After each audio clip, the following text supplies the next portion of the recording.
This is the first and quite possibly the most important domain of the CISSP. This sets the foundation, the boundaries, and really the tone that we follow through with all of the rest of the 8 domains of the CISSP. And in fact, one of the reasons we can say it's the most important is it covers 16% of the exam content, more than any other domain. It is essential that we are comfortable with the concepts that are covered in this course. As the foundation that all of the other domains are built on, this gives us the understanding and the right attitude to follow as we explore other areas that are based on the concepts covered here. Now, it's always a good idea to take a look at the exam outline published by ISC2. The idea is the exam outline tells us what topics are testable. When the item writers for the exam are going to prepare questions, they must be based on all of those topics in the exam outline. So for you and I, when we are preparing, it's really good to go back to that and say, do I understand all of these topics well enough that I could explain them to somebody else? Is there something I'm not clear on? Well, then I'd better get clear on it because there's a very good chance there's going to be a question about that on the examination. As you prepare for the exam, remember, this is not a knowledge-based exam. Knowledge is something I can get from a book. Instead, this exam is based on the application of knowledge. In other words, how would you as a security manager use the knowledge you have? It is important to remember that this is not a technical certification, it's a management certification. And as managers of an information security program, we have to make a lot of decisions. There could be 2 or 3 options. You can't say that any of those options are wrong, but which is the best one in this case? So in other words, as we go through all of the topics in these courses, take a moment and think, okay, if I had to write an exam item about this, what would I want people to know? As a security manager, what would I want my staff to know? And how is that relevant to our responsibilities as security managers? Then, we seek out and get an understanding of how we can actually address this exam with the right attitude of mind. So we ask, why is this important? Make sure I'm familiar with everything in the exam outline, but also have a study plan. Make sure you focus on all of the areas. Now, a trap that many people fall into is they only focus on the things they like. Well, we have to look at the things we don't like. But the other trap can be when a person says, well, I already know this and don't realize that ISC2 is going to ask questions, not based on what you've done and how you do it at work, but a general understanding of that topic maybe from a different approach than you've used. So make sure you review all of the topics and all of the areas whether or not you're comfortable in that area. Make sure you schedule regular reviews and have a study plan leading right up to the exam. There are 3 golden rules that it's really important to remember as we prepare for the CISSP. The first is that we must remember that the purpose of security is to support our business mission. The reason an organization has a security department is so that that security department can help them realize the business objectives, not just security objectives. So when I look at the options for what is the best solution, I have to think what is the right balance between business performance and business production and an adequate level of security. We also, when we talk about alignment with the business, have to think where is the business going. If the business is going in a certain direction, I need to be aware of that so I'm building security into that direction and I'm not trying to address security for a business that won't even exist a year from now. One of the things that we obtain by having a good strategic view of security that is aligned with the business is we get senior management support. Senior management sees us as partners and helping them to build their business and reach their objectives rather than people that are hindering or perhaps make it more difficult for the business to succeed. With senior management support, we can get budget, we can get then authority, and we can have the direction we need so we can be influential in our organizations. We also know that, in the end, it's about people.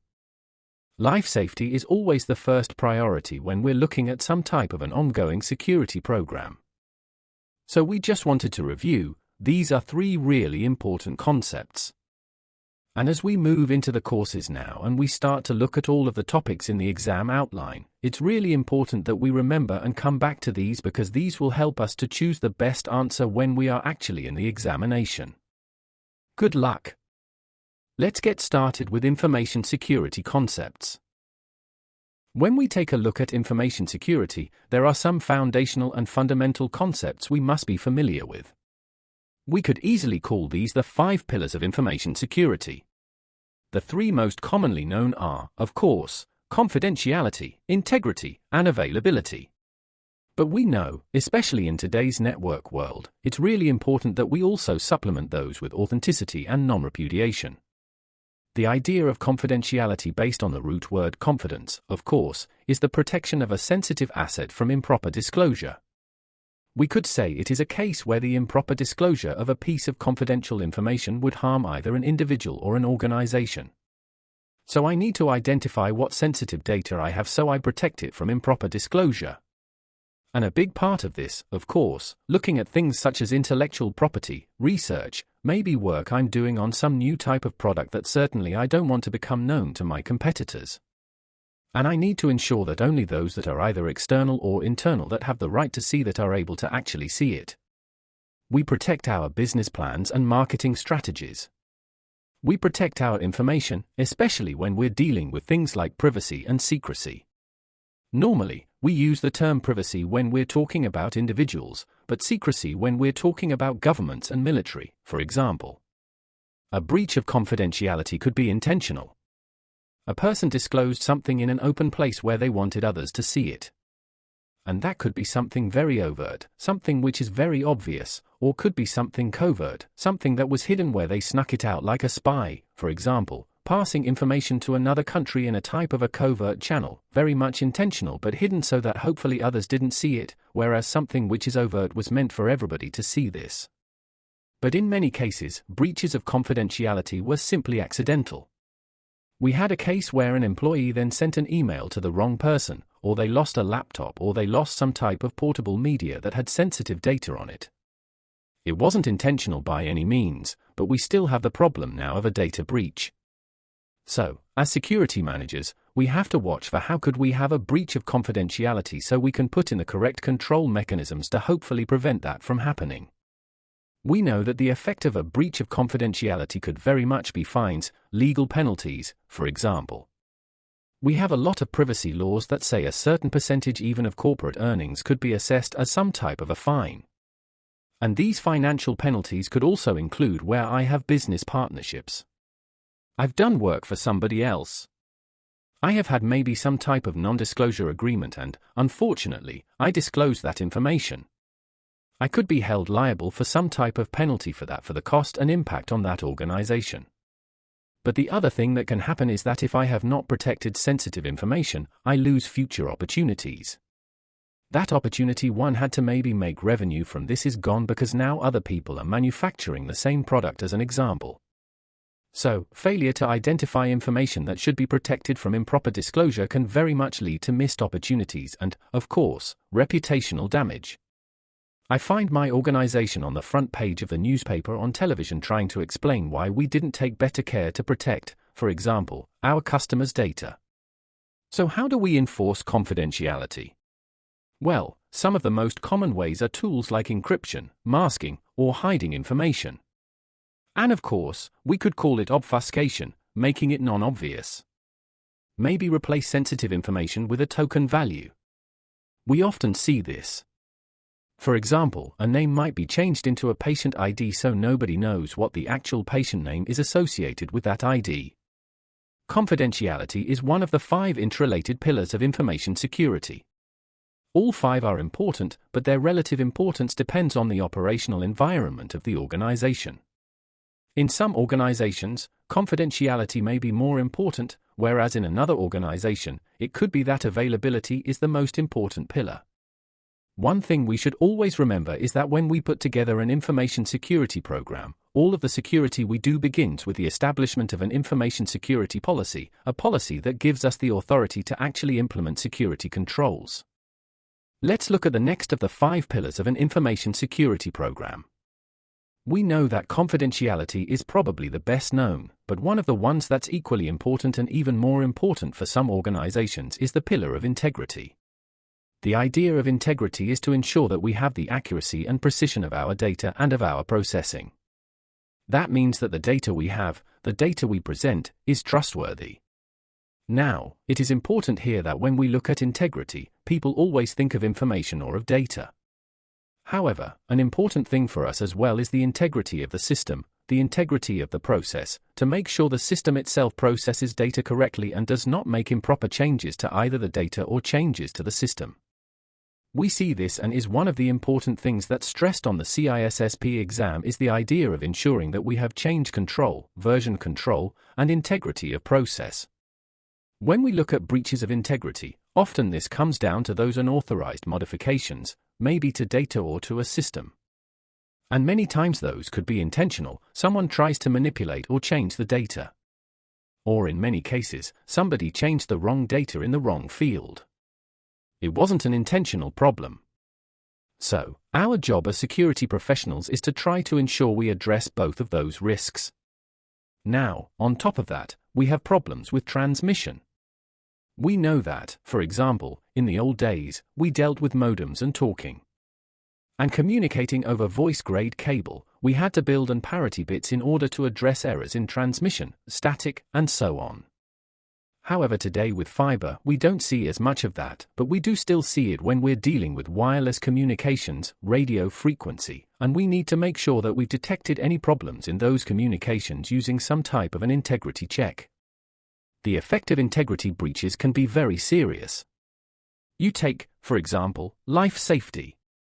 I'm mixing up, for example, and manufacturing some type of drugs that we would use for a person with a heart condition. And if I get that mixture wrong, very definitely it could be serious. We also, of course, can see that if there's a problem with the adjustments, the tuning, and the way the system is maintained, we could end up with serious damage to equipment and processes. It could be that we have breached contract by providing inaccurate information. Or one of the problems when I worked in the telco field was always the problem of duplicate files. And that meant that that company that received a duplicate file had a huge job to clean that up if that duplication had not been noticed before it was processed. Well, that, of course, can lead to penalties and certainly financial problems, but also the loss of customers in many cases. But integrity also deals with how much do you trust that company? If we, for example, are working with a bank and they're not able to properly ensure that the amount of money in our bank account is accurate, we're probably going to be looking for a different company, different bank, to work for. How do we ensure integrity? Well, we mentioned, we can use things like parity bits, something we used back on modems for example, and trying to make sure that the data was accurate over voice-grade cable. But we've also seen this with things like checksums and check digits to make sure that when we have a catalog number or a bank account number or, of course, even credit card numbers, we can ensure that that number is complete and entered correctly, no digits were transposed, by using little mathematical calculations known as checksums or using that idea of a check digit that verifies the accuracy of the previous digits. When we are sending files from one company to another or even one system to another, we can use things like header and trailer records. The idea of a header allows us to make sure things are in the right sequence. And the idea of the trailer makes sure the whole file was received and we didn't miss something or there wasn't an error in then the communication of that file. We ensure integrity through hashing, something we're going to look at in more detail in the security architecture domain, where we're going to look at the idea of using a hash and a digital signature as a way to ensure that two things: number one, that the data has not changed, but also dealing with the idea of ensuring that that data came from a reputable source. We see this a lot with software patches, that patch was signed to ensure that it truly came from that vendor and wasn't something being spoofed by somebody else. So, the idea of using a digital signature provides us two benefits. And that is, number one, it was not altered. The patch, for example, is not altered. And it did come from the source that stated where it came from. This is where we see that integrity is so closely related to authenticity. Is this an authentic copy, a genuine version? Or is it something that has been in some way altered or manipulated? And we use this with things like documents, for example, but also when we're dealing with people. Is that the person who they say they are? And that's why we often have things like passports and so on. but we need to have the integrity or the trust that comes when we're dealing especially with people that are communicating with us over a network, say, for example, an employee that's logging in from home or from somewhere on the road. The key points to review. Integrity is important. In fact, we could say it's essential to protect both the integrity, trustworthiness, the genuineness of our information, but also then the correct processing of that information through our information systems. We know that integrity is enforced through many different controls. We'll look at some of them in more detail later, but others, as we saw, check digits and checksums and parity bits, something we've used for many years to protect information both in transit and also in storage. Let's take a look at the third of these 5 pillars of an information security program, the idea of availability. Now, providing availability is obviously important, but it doesn't mean 100% availability. It means we provide the level of availability that is needed according to the business requirements. And that can be availability of data, I have the right data at the right time, but also the availability of networks like we'll look at in the communications and network security domain, where we often hear about 5 nines availability, for example. Availability of a system, you take air traffic control in an airport. That system needs to be built to be running all the time, which is why we say it's a critical system. Availability of a process. And, of course, one of the big problems we can have is availability of people. Do we have the skilled staff? Do we have enough staff to be able to ensure that our systems can work reliably and that we can provide service to our customers? That's where we have to look for things like cross-training, because we could have a situation where the only person that really knows that system is about to retire, for example. When there's a breach of availability, we can see, again, it can be either intentional or accidental. We see a lot of intentional attacks with the denial of service and distributed denial of service attacks, malware, ransomware, and outright sabotage of systems and equipment.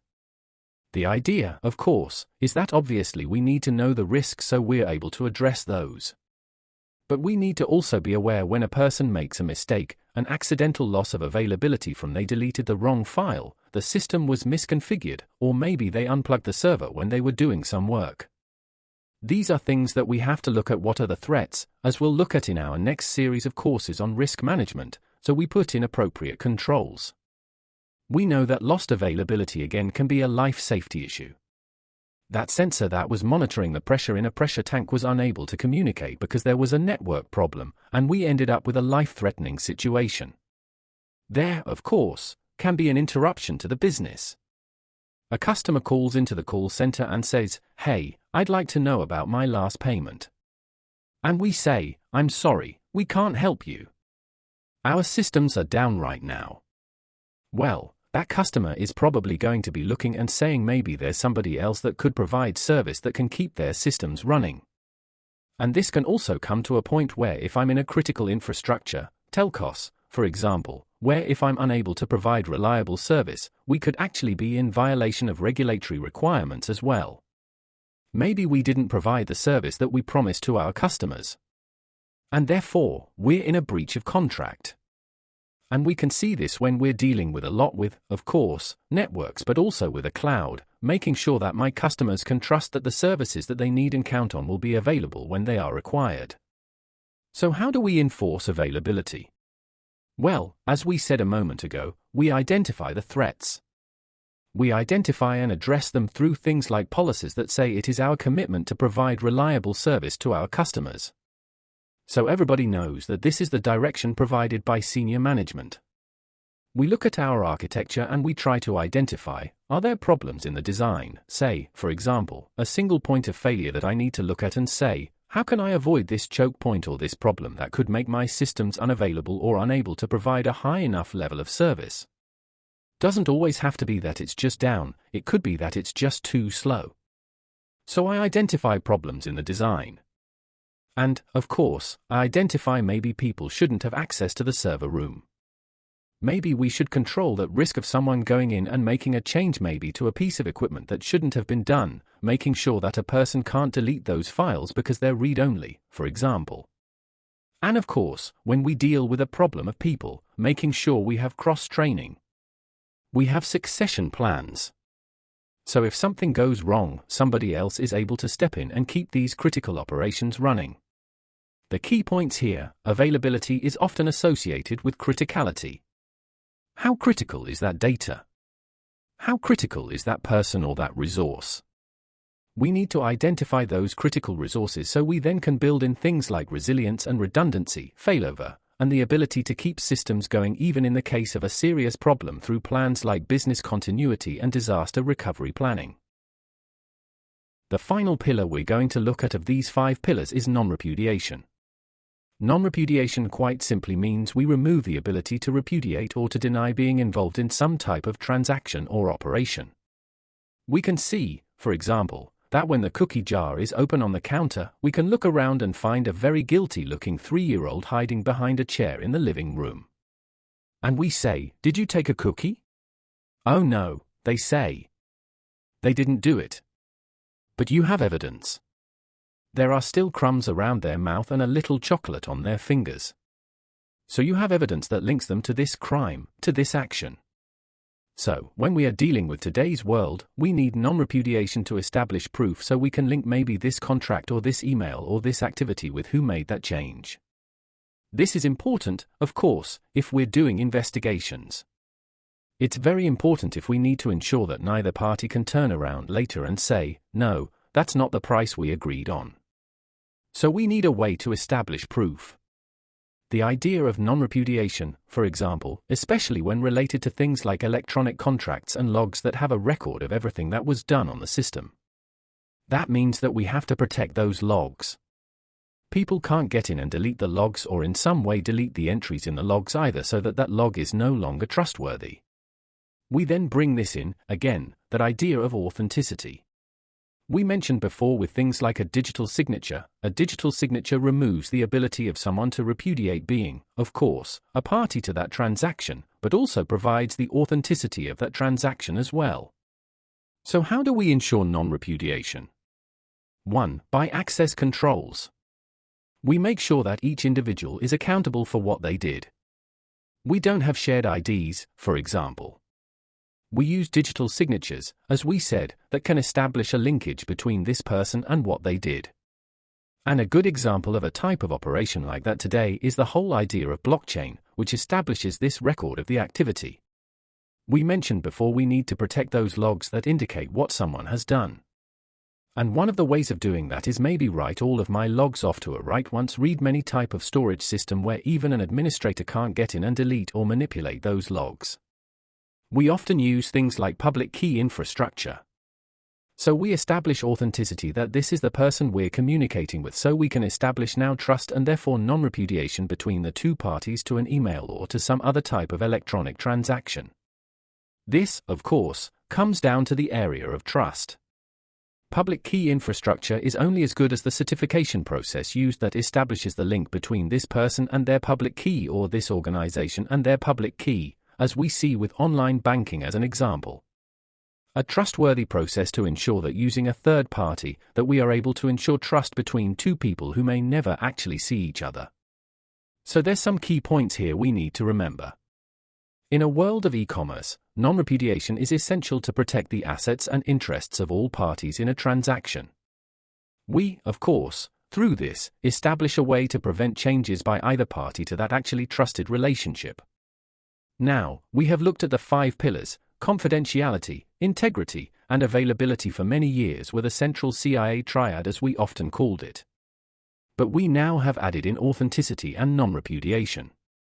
These are the important concepts that run as a rope all the way through the rest of the CISSP course, that as we deal with everything from software to operations to communications, we are going to see how we come back to these 5 core concepts, the pillars of the information security program that you and I, as security managers and candidates for this exam, must understand. Why are these important? They're not just terms.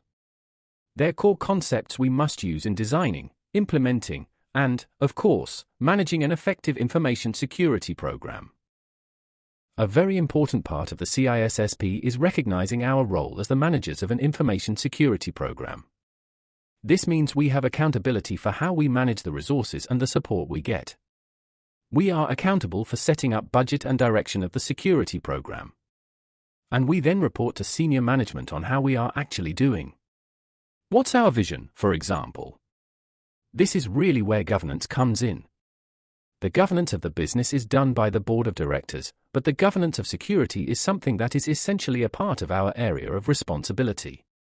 The first thing is that we have to remember something we discussed a bit earlier, and that is that the purpose of security is to help the business meet its mission. It's not to secure the business so the business is very secure. No, it's to provide the appropriate level of security that the business needs. So, as security managers, we are always stuck in a balance between understanding how we can secure the business as well as we can, but at the same time, recognizing that we need to support business and not hinder it from operations. The idea is that the business has a strategy of where it's going, and we also need a strategy of where do we want the security program to be. But those two strategies must be aligned. We can't take the business from where it's going and try to drag it into where our goal of security is. No. Instead, we have to look at where the business is going and ensure we are securing it in that direction. So really, the first requirement of the CISSP candidate is to become a business person.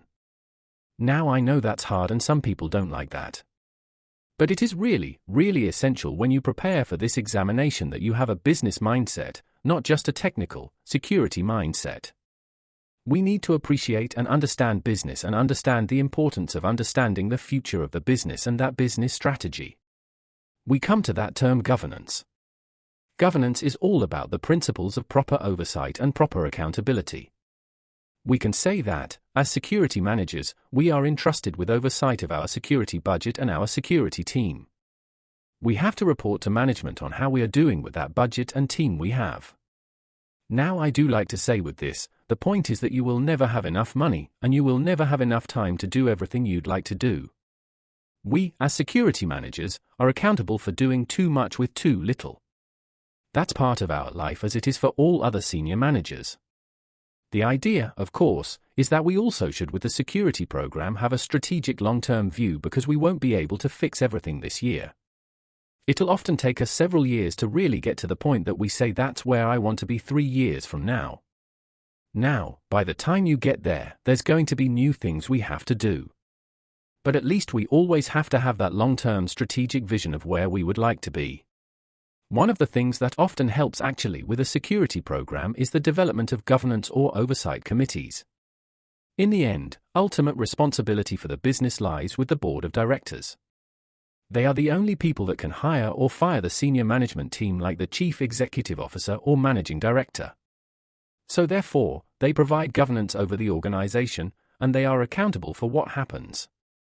They go to the senior management team and say this is where we want to see things going. They approve the goals and the strategy that senior management comes with. But we also know that it's not good if we provide the oversight for our own jobs. Somebody else should be overseeing what we are doing. So as IT security managers, we also quite often see that it's good to have a subcommittee that provides oversight or governance. Now that, of course, applies to things like IT strategy. The investment that an organization makes in IT, well, should we be going to the cloud? Should we be going with this vendor or another? Maybe those decisions should not all be made by IT. In many cases, those decisions are going to be made by a strategy committee, and the majority of members in that committee are going to be people from the business who will turn around and sometimes say to even IT, we're going to outsource a lot of the IT functions. Now, IT probably would not suggest that themselves. It could mean some of them lose their jobs. But that is why we need oversight, IT strategy, and, of course, information security so that we have people from the business can provide that ability of sometimes called sober second thought so that we, as the security manager, have some great ideas. But management comes to us and says, actually, we don't have budget for that right now. Or it could be they say, well, we've got some pretty major things going to happen in the business. Maybe it's not the right time to make that type of a step or a change. We also can have things like a change control board to make sure that we coordinate and manage change. We talked about this a few moments ago in the integrity section. We need to make sure we maintain the trustworthiness of our IT systems, for example. In all of this, the important point is we must ensure that the security strategy is aligned with business strategy, the direction in which the business is headed. And for us, as security people, sometimes we can be really reluctant to actually embrace new technologies. We see the risks associated with these and we want to hold back. And if you want to think about that, we saw that when the internet first came out. It was like, oh no, no, no. We don't want to give that to our employees. And very few people got a modem, for example. And wireless came out. Oh no, no, no, we don't want wireless but all of those things we recognized that the business was going to go to whether we liked it or not. So our job was actually rather to find ways to secure, to identify the risks associated with that, and address those, not just hold back as long as we could until we're dragged kicking and screaming into this new technology. We should not be resistant to new technologies or to changes in the business process. We want to be partners together with the senior management team so that when they are looking at a new business process, they turn to us and say, so what do you think? How can we secure this? So they want our input rather than just saying, well, there's no sense asking the security manager because he's just going to say no. No, we want to be a part. We often say be at the table. So that means we need to also be forward-thinking and watching for what's happening and what's changing. Now, one of the things that can very much affect this is when the whole organization changes. All of a sudden, we bought another company, and they're using different technologies. They might have a completely different security culture than we have. And we're told now we need to integrate them. That is something that we, as security managers, have to be able to look at and say what's the best way to manage this in a way that meets security objectives we have? What happens when there's going to be a divestiture and maybe part of the company is going to be broken away and we need to make sure that that is done in a way that maintains the security of our systems and, of course, access controls? Or there's a large reorganization, a time of turmoil, especially if that reorganization could lead to some people losing their jobs. Then there's a very much elevated risk as associated with that, and we need to make sure as security managers, we have plans for that. We understand what we need to do to maintain the secure operations of the business. And labor disruptions such as strikes or work slowdowns can also cause a lot of extra opportunity for people to do things maybe that they shouldn't have done and wouldn't normally have done. We, as security, need to remember that we are partners together with the company. We are not there to try to cause problems for employees because in the end, the employees are the people that make the company money. And they shouldn't see security as being their adversary, nor should we, as security managers, ever treat the employees and managers of the company as if they are the problem or they are the enemy. This business-driven approach is essential so that we can succeed as information security managers. The key points. Security is a business function, and we must, as security managers, seek to understand the business direction and operational constraints. This little section of the course is really, really important. This is something that many people struggle with on the CISSP exam, and it's something that will influence many of the other domains as well, especially asset management and asset security. The idea is that within the organization, there are different roles and responsibilities that must be in place in order to have a good security program. If we look at many of the frameworks such as the ISO 27001 standard, it really emphasizes the need to have proper organizational and organizationally defined committees, roles, responsibilities, and leadership. So, that emphasizes something that will be important. So let's take a few minutes here and really look at this area of organizational roles and responsibilities. The first thing is this idea of ownership. If I own something, it's mine. I should have the final say in what is done with that. Now, ownership also means I'm accountable for what's done with that. For example, I can own a car. I am accountable for whether or not I let somebody else drive my car. And if something goes wrong, it could be that they come back on me. Well, why did you let this person drive your car who didn't have the valid driver's license, for example?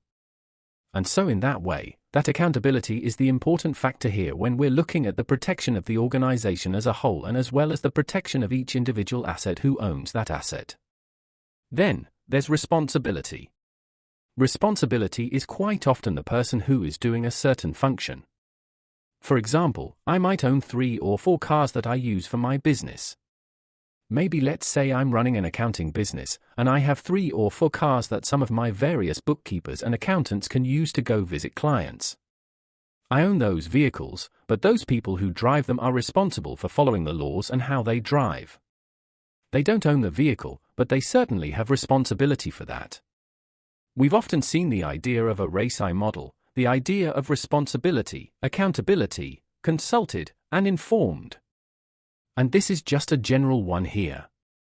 We can say that maybe we have a board of directors who have the ultimate accountability actually.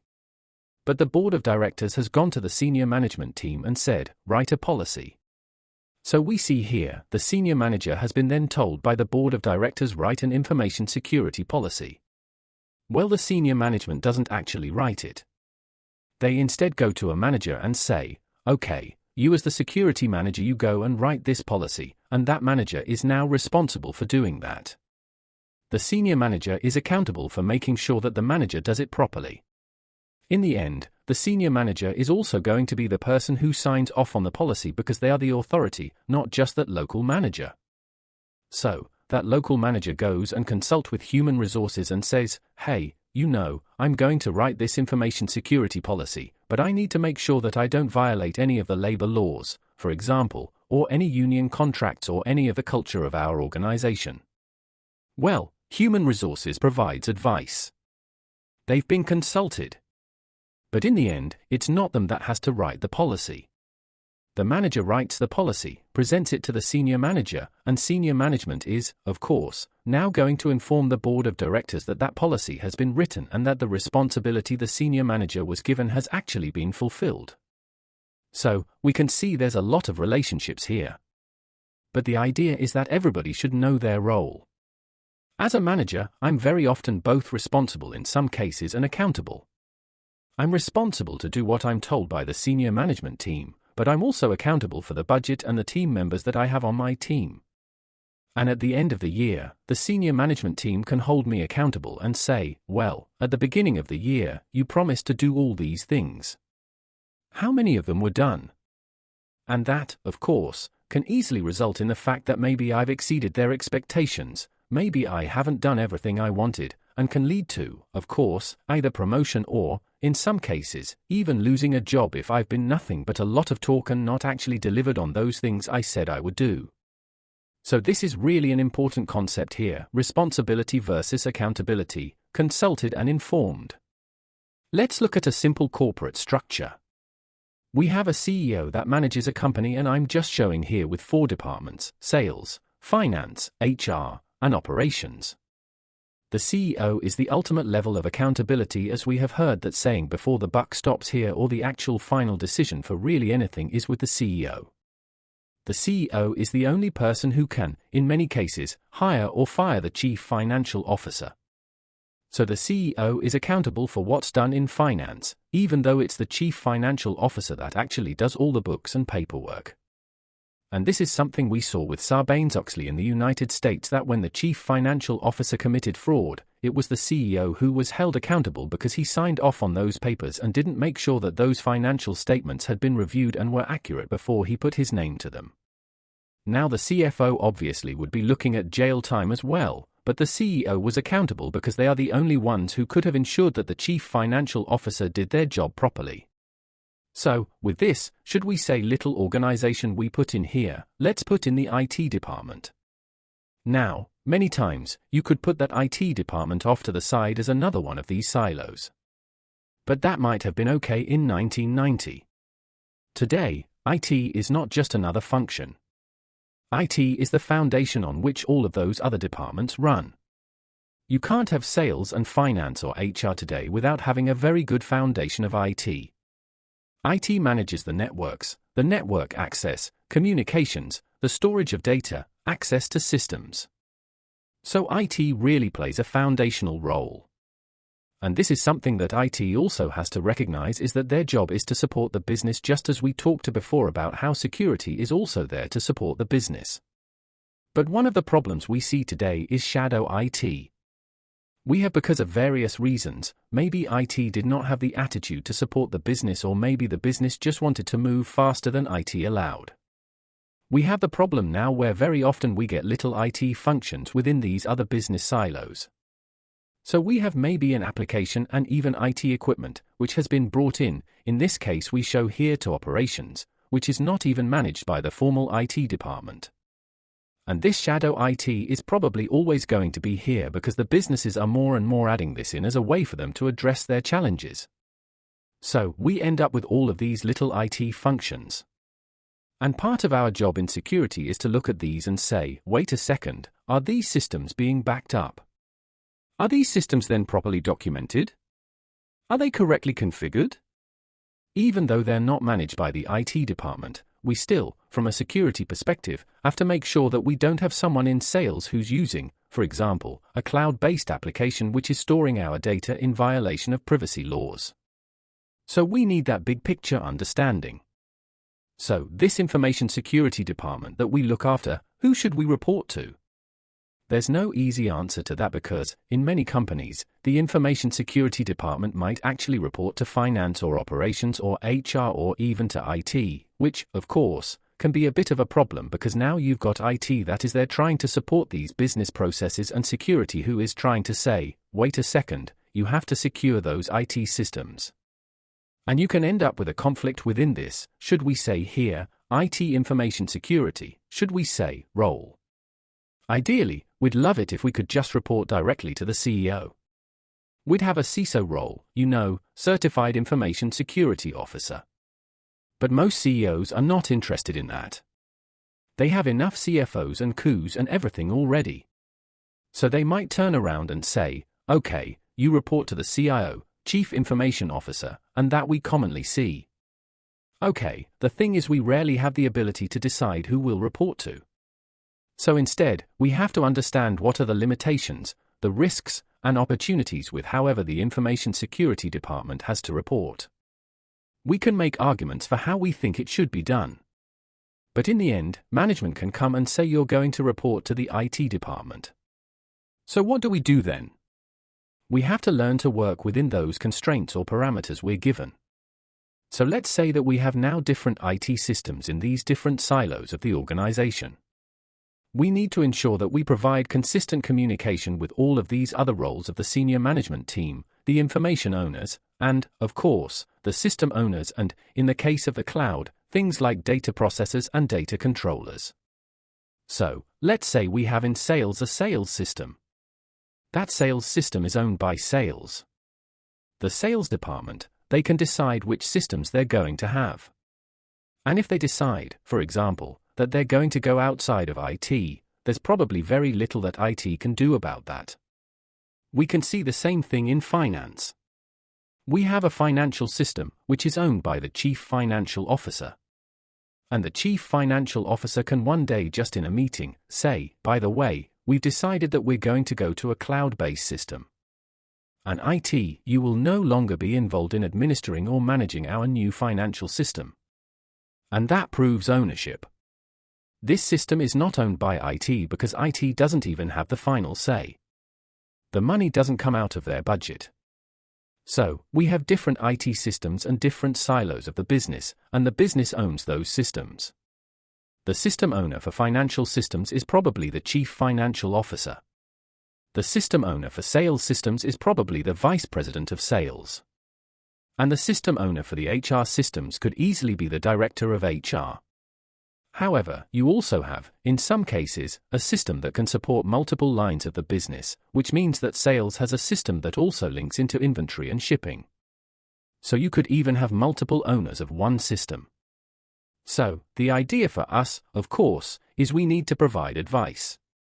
Our role, as security managers, is to provide advice to the system owners of how to secure their systems.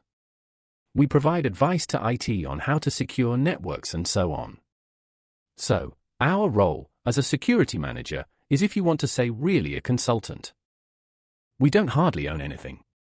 The systems are owned by business units. The networks are then managed and everything by IT.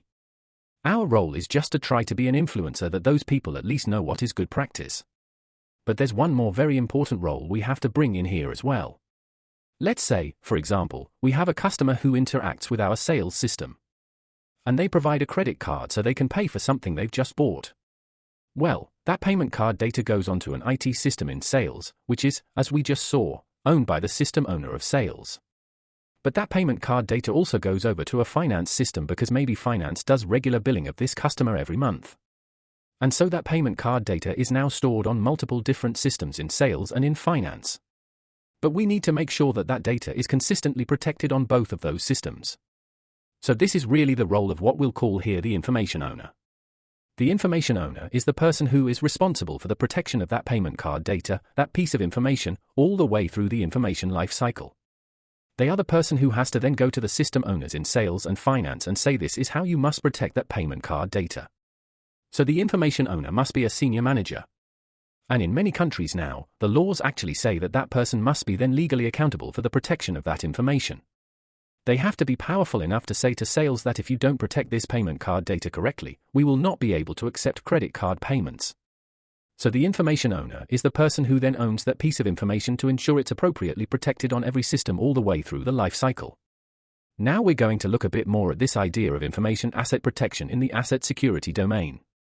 But this is really an important concept that we must be ready for on the CISSP exam. Now, this may not be how your organization does it, but I really encourage that you at least remember this way I've presented it until the day after your exam because this is how it comes forth on the exam. Remember, I was responsible for the content of the exam for many years. So, the idea here of information ownership and system ownership are very important roles. They, we can see here, are the senior management roles that decide what will happen with our systems and with our information. Now, the information owner can also be a system owner. That's possible. Say financial information very often is owned by the chief financial officer just as the financial systems are owned by the chief financial officer. That's quite common, for example. But the idea is to make sure that things like information are protected consistently, even though we could say the security culture of sales could be quite different from the security culture of finance. The information still has to be protected consistently on both systems. So, what is the role really of IT? The role of IT quite often is developers. They're creating software and so on. They're building things under the direction, say, of the system owner who says we need a new system. And the developer is responsible for delivering what the system owner wants and pays for. Our job is to provide advice to those developers and the system owner to make sure we build a secure piece of software. In many cases, IT operate as the system admins. They operate, for example, as the operation staff. And they are, we could say, custodians of the systems and data of the organization. As a custodian, they don't own that system. They don't own that data. For example, the IT department does not own financial data. That's owned by the CFO. But what does the IT department do? They make sure it's backed up. They manage the access controls. They manage things like change controls and updates. But all of those they do on behalf of the business, on behalf of the owner. We also have the role of the users. Users have to know that when I've been entrusted with access to a piece of data, I'm accountable for what I do with that. That's a very important thing as well. Users have to know policies and procedures. If they have a piece of information or they have access to a system, what are they allowed to do with that access and that they don't misuse that in any way? And a very important role is that of auditors. Auditors provide advice to management. They often can be called the eyes and ears of management. And the role of the auditor is just to make sure that our policies and our various things like access controls and backups and disaster recovery plans are all working. So the business knows that they can trust how these systems work. So, very good, we say here, understanding of each of these roles. And I would just like to emphasize again, what we've covered here is really important. If I don't have roles and responsibilities, then very often things get missed because if this is not somebody's responsibility, then usually nobody does it. And a good security program, especially when you look at the frameworks that are out there, requires that we assign roles and responsibilities. So this is a section that I really encourage you maybe listen to twice because it very much is important and help you with your success on the CISSP examination.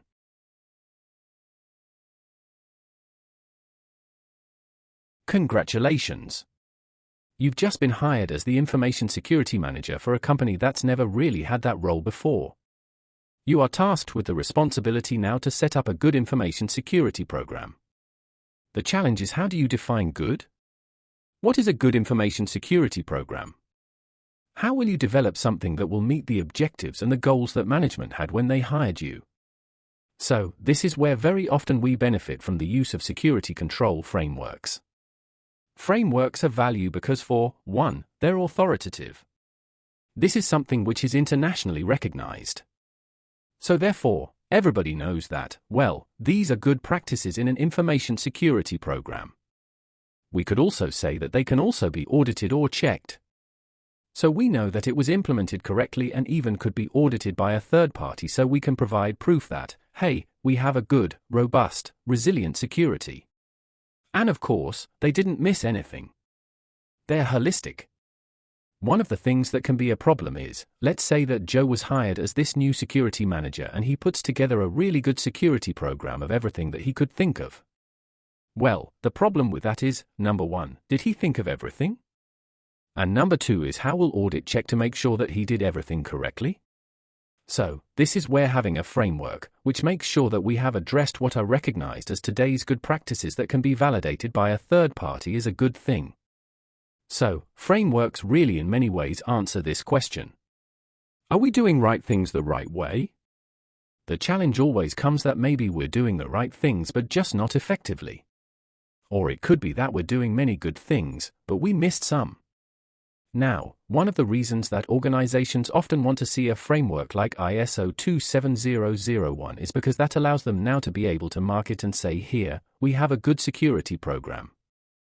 And the same thing is even for us seeking the CISSP, so that we can market ourselves and say, look, I've met the requirements of the gold standard in security management. It's good for marketing in that way. But also, it allows us to do gap analysis. We can see, for example, an ISO 27001 framework says this is what must be in a security program.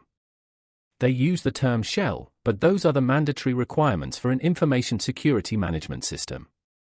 And now, I need to have the ability to assess what is my current state.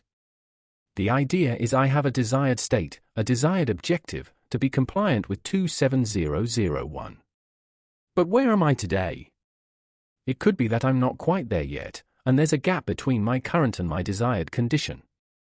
So, the goal for us is now to build a roadmap that'll take us from our current place to that objective. And that could be, we could call it our security program. The security program is the steps of many projects perhaps to move us from our current to our desired state. So, a program is made up of several projects. Each project is made up of several different tasks, and we could say here activities. So we, as the security manager, now have what we need to define that roadmap and to be able to explain to management what the goal is at the end of this road, compliance with 27001. We can do that gap analysis where we can really reflect on where we really are. Very few of us are at 0. But I don't want to imagine, for example, that if I want to go to Washington, D.C., I don't want to imagine that I'm in Boston when really I'm in Atlanta. I need the ability to properly measure what is my current maturity of my security program so that I can put together the correct sequence of steps, the correct projects, to make up an effective security program. Now there are many different frameworks. We, for example, have seen things like the ISO 27001, the definition of the information security management system. The payment card industry has a very good framework, and the data security standard, PCI DSS. I love NIST. One of the great things about NIST is that their standards and frameworks are all freely available and allows us to, again, see all of the different elements of a security program, from risk management to, of course, correct configuration, the right controls, and how to measure those controls through the various NIST special publications. Put out by ISACA, you have COBIT. Now COBIT used to stand for Control Objectives for IT and Related Technology. But today it's just COBIT, no longer the acronym it once was for, because COBIT doesn't even use the term controls anymore. But COBIT is a very good way to look at what are the management processes that would make up a good and robust and complete security program. You also have FedIMP, which really allows us to do our risk assessments.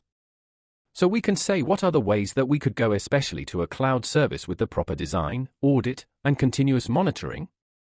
So, that is also a good tool used, especially in the US federal government. And I do like architecture. Something we're going to look at in the third domain of the CISSP, security architecture and engineering. We're going to look at things like the Sherwood Applied Business Security Architecture, which says, have we really built a security architecture that spans the enterprise, but, as its very name says, Applied Business Security Architecture. So, what do these do? These allow us to be able to choose one, and it doesn't matter which one you use. They're all good. They all have advantages and disadvantages. But I can choose a framework, for example, that now I can go to senior management and say this is the definition of our vision for the security program. And the goal for us is to be compliant with this. Now the great thing is that if you're already compliant with 27001, there's probably very little has to be done to be compliant with PCI DSS or with NIST or any of these others. A lot of these you can cross-reference between them. There's others, and we see many large companies, for example, will show that they have been audited as compliant with several of these different criteria, even FISMA, for example, and different criteria in different countries. So, there are some really good frameworks, really good tools that you and I can use to provide, in many cases, a justification for what should be in our security program and to make sure we didn't miss anything when you put it together. Let's take just a little bit of a look at the ISO 27000 series. This is a whole family of certifications that is always being added to. And we can see, for example, that there are several of these that are referenced in the CISSP exam outline. Now, 27000 itself is an overview, which has terminology, glossary of terms, and so on. Very good one to have. The ISO 27001 specifies what are the requirements for an information security management system. The organization shall. And it states what are the required parts of that security program. And then 27002 says, here's the things the organization should do, the code of practice that says if you're going to meet the requirements of 27001, here are ways to do it. So, in that way, 27002 is a great supporting document. Another one that's really important for us in security is 27005, which allows us to do a good comprehensive and effective risk management program so that we know what are the risks we face, and we can put in appropriate controls to protect our systems from those risks. Some of the others addressed in the CISSP is 27037, the handling of digital evidence. And 50, the idea of electronic discovery. So, as we said, this is a whole family of different certifications, all very good and allow us to be able to put together what would be an industry and worldwide accepted security program. The key points. We know that security frameworks are excellent tools. They can help us as security managers to create an information security program. There are a couple of concepts in the CISSP exam outline that even lawyers can't agree on, and those are the concepts of due care and due diligence. But let's make an attempt to explain or define what these terms are. Due care can be defined as the precautions a prudent or careful person would take to protect others from unreasonable harm. In other words, it's the steps I do to try to make sure that someone else isn't harmed because of my actions, having, for example, a good security policy and acceptable use policy. Those are often examples of what we'd call due care. We explain how we will take steps to protect anyone from some type of harm. However, it's not enough just to have policy. We need to enforce that policy as well, and that's where due diligence comes in. Due diligence are the steps I take to follow up on or to enforce those principles of due care. So, while policy was an example of due care, doing some type of enforcement audit review to make sure that people comply with the policy, that is a part of due diligence. So, due care is the more proactive, whereas due diligence is more reactive. A term that's brought into this is the term of negligence. Negligence is when I have failed to act with due care or due diligence. I have been negligent or I have not done something that a careful, prudent person would have done to protect others from unreasonable harm. And therefore, I am negligent and can be held accountable for the harm that those people suffered. The idea, of course, is that through all of this, our security program is here to protect other organizations and other people from unreasonable harm. So due care and due diligence bring in or reinforce these concepts of accountability and responsibility, primarily with the conduct of senior managers and the board of directors, but also with every one of us to make sure that what we do does not harm somebody else in an unreasonable manner. One of the areas that often requires our intervention as security managers is the investigation of when something has gone wrong. We'll look at investigations much more in the security operations domain. But the foundation of investigations is usually a violation of the policies or ethical standards of the organization. So it's important for us to both know about but also create awareness about ethics so people know what is acceptable or what is unacceptable behavior as well. The core principle of ethics is do no harm. We just saw a few moments ago how due care and due diligence try to protect people from unreasonable harm. And quite frankly, in the commission of our jobs as security managers, there is no doubt that sometimes people will be harmed. People have had to lose their jobs or suffered some other type of disciplinary action because of investigations and things that we've had to do as security managers. But the point is that we want to protect others from making mistakes that could have harmed them if they had known better. And we can say here, the main thing is we want to do is ensure that we behave and all of the employees are behaving in an ethical manner so it doesn't harm their co-workers, themselves, or the organization. The Oxford Languages Dictionary defines ethics as moral principles that govern a person's behavior or conduct of an activity. So, we have principles that we adhere to.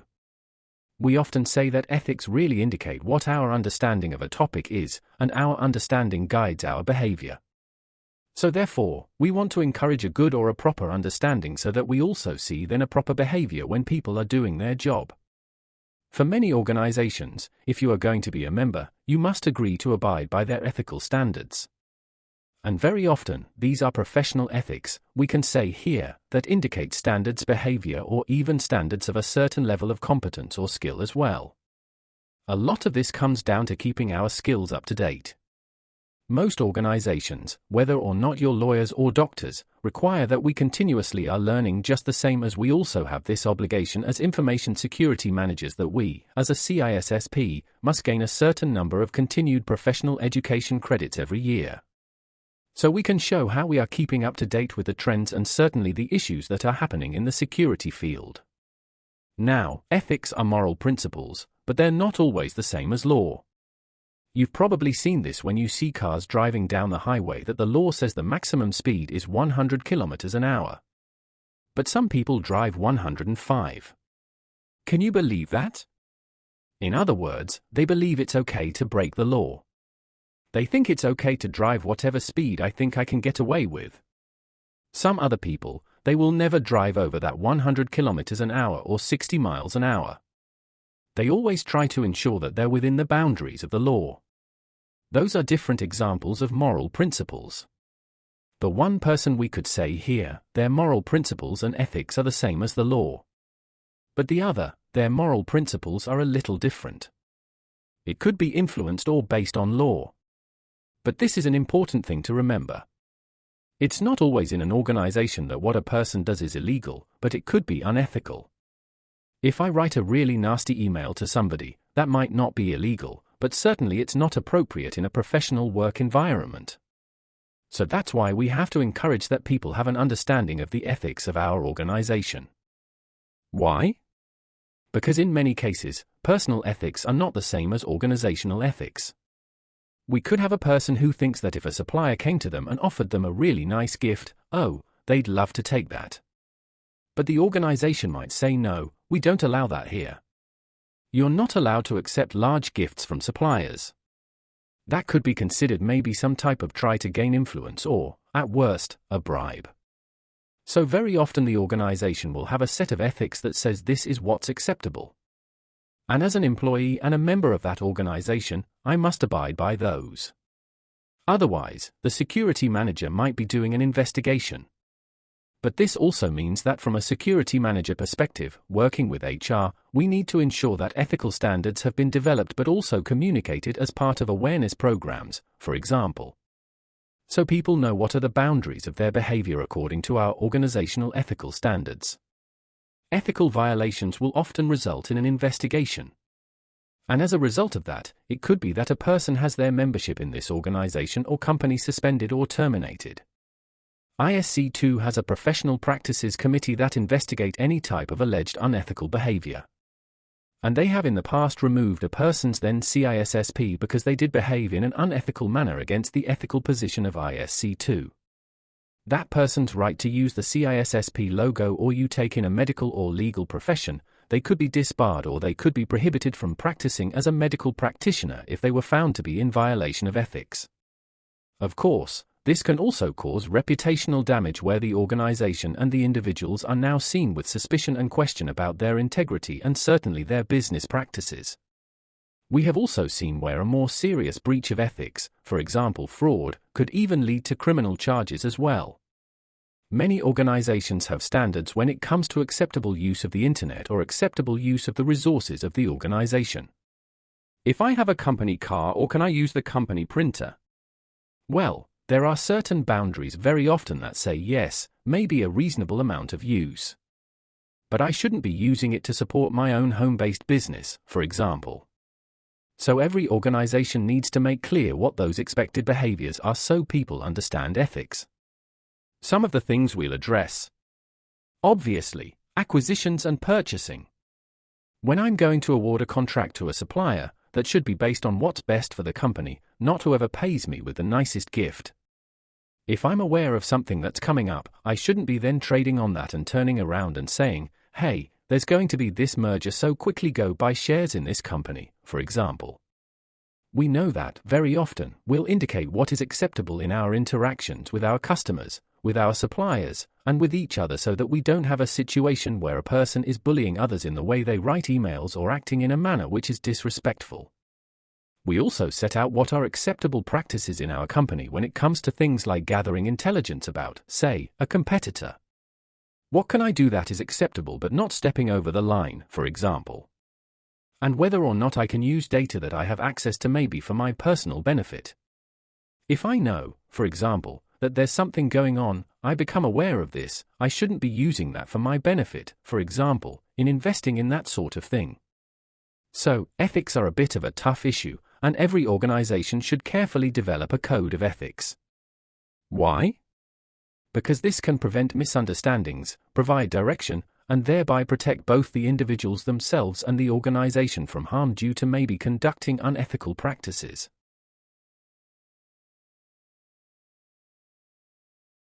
Now ISC 2 has had a code of ethics from the very beginning, and it is important that we know what those ethics are, and this is testable on the examination.